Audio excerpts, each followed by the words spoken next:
So what we've already seen in the sharing economy is that there's a lot of exploitation of workers because it's effectively unregulated. When people are working for themselves and there's no oversight from anyone, people are going to get exploited because other people who are employing them are going to be greedy. It's these, you can say this is human nature. It's not certainly the higher side of our nature, but it is part of human nature. And so what we need to start to think about is how we can actually produce solutions that remember that people exist in a system, they exist in a culture, that they work within a system, that they work within a culture, and that you can't just let them be individual actors because it's always an unequal trade there, right? There's always someone who needs the work more than someone is willing to pay for the work.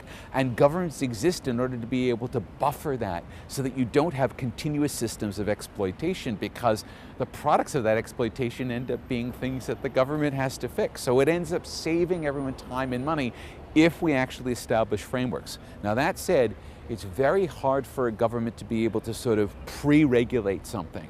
You actually have to be able to work with this thing as it's unfolding. You have to listen, you have to tune in and adjust the strategy. Governments aren't really good at what we call being agile, but that's part of what this new transitional economy calls for.